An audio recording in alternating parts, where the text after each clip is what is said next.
guys, welcome. This is Jen Frost with Faith in Fabric, and today we're going to talk about one of the most important tools that we use as quilters, our cutting mats. I bet you thought I was going to say sewing machines, right? That's also important, but today we want to talk about these guys because this is super important. There's a lot of different tips that I'm going to share with you today that you can take away when you're looking for your next cutting mat. So like all of our videos, this video is broken up into chapters, and you can find the chapters down below. That way you can skip ahead to a different section if you're already aware of something, or you can go back and repeat. Okay, let's get started.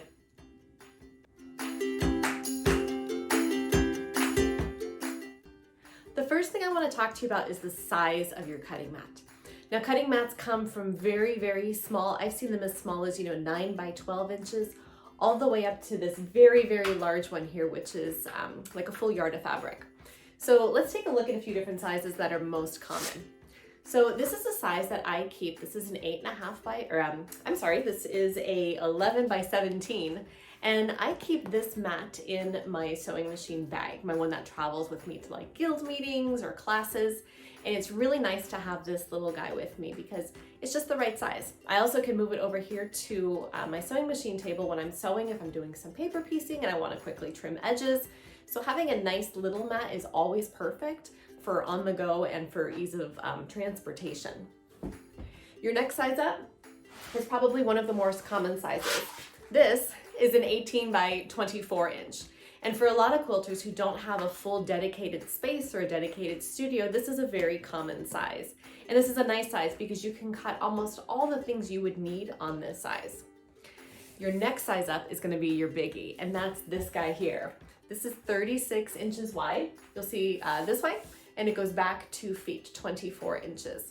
Now, this is my new cutting mat. I just got this one. I'll put a link to it below if you're looking for a nice large one.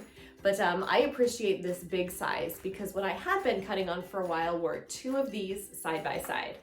Let me show you what I was doing here. I had taken 2 mats and I'd actually taped them together. You'll see there's a like heavy duty packing tape on the other side.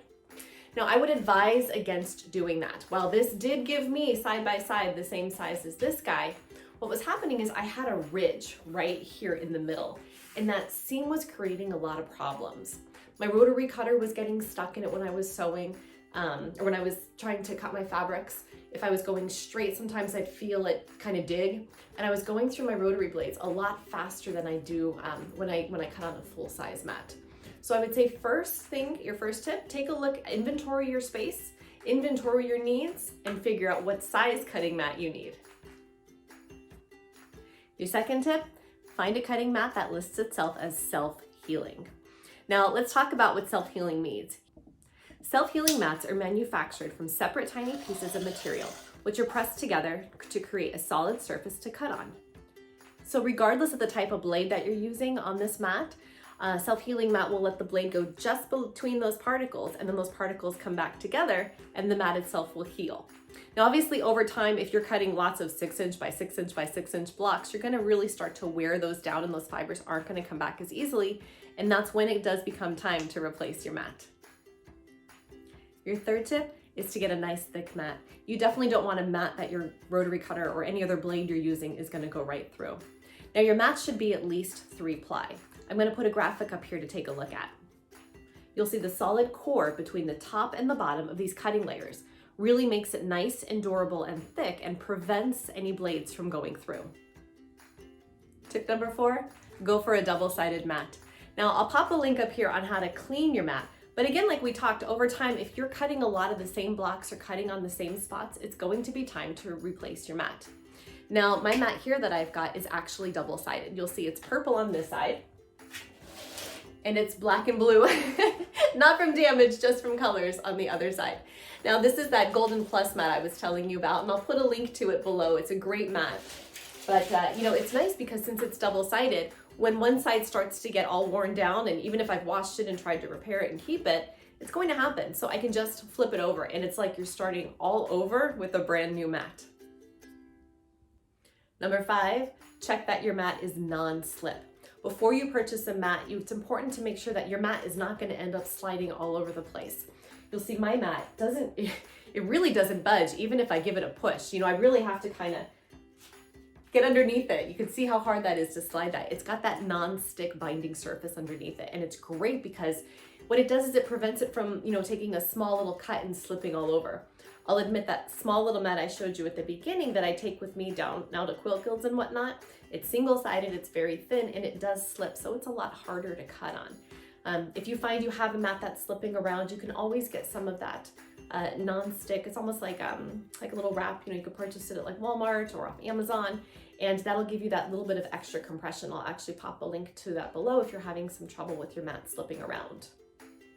Number 6, we want to talk about markings. Now, I live in the US, and so it makes sense for me to purchase a mat that comes in inches and yards. If you live somewhere else, you want to make sure that the mat you're purchasing fits the measurements of the quilts or whatever it is that you're sewing that you normally work with. Now, I want to talk about markings, and so for that one, I'm going to have you come a little closer to take a look at my mat. So in addition to your standard markings on your mat, it's always nice to look for what I call bonus markings. You can see I've got some here, and I've got some of these long lines that go over here. Now these lines are great when you're cutting on the horizontal because you can just line your fabric squares up with them, and you can use your ruler to use these lines to cut on that angle. These are wonderful when you're trying to trim blocks. These common block measurements are already printed on my mat, and it makes trimming my blocks so easy. Number 7, be eco-friendly. Now it's really important when you're looking for your new mat that you try to support the environment, obviously, as much as you can. Now it's really good to look for mats that are phthalate free. You'll see some that are made out of recycled products. You're gonna see some that are CA65 verified. That's the whole cancer warnings that are out there. You also wanna look for mats that are odor free. You know, that seems like such a small designation, but you know, when I got this mat from Golden Plus, I opened it up, I put it in my craft room, and it didn't stink. Now I've had other issues with other cutting mats I purchased when I put them up, and it just, the next day, you know, you get that very plastic smell. So you can tell there's a lot of chemicals involved there. So again, when you're looking for your mat, it's definitely worth it to check for something that has a little bit of environmentally friendly conscious from a company perspective, as well as no stink. And lastly, number 8 is your color of your cutting mat. So cutting mats come in all different colors and shapes and sizes, but color is something that's kind of important. Now, you know, when I first started off, I had those 2 small gray ones side by side. It was a nice light color. I switched for a while. I had a blue one that I was using, and now I've got a purple one that I'm using, which is great for me, right? Because it's very liturgical, especially for Advent and Lent. But you know, it's important to match the decor. It's important to match some of the fabrics you work with a lot. And obviously it's not always going to match your fabrics that you're sewing with that day, but you want it to be pleasing. You know, you want it to be a space you want to work on, especially if it's a permanent structure in your room, like this one is in mine. I don't want to walk in here every day and be like, oh, I hate that color, you know, like red. I am not a red person. I would never buy a red cutting mat. But you know, this is happy, and this works for me. I also like how the other side has a dark cutting surface on it. It's black like we looked. Because a darker surface will also work really well when you're working with very light fabrics. You can see those markings really well. So there you have it. There's my top 8 tips for looking for a new cutting mat. As mentioned, I'll pop a link to the Golden Plus mat that I use down below in case you're interested. And happy sewing to you. I hope you find the mat that's just right for you. I'd love to hear in the comments any other tips you would recommend for anyone who's searching for a new cutting mat. Happy sewing, and we'll see you in the next video.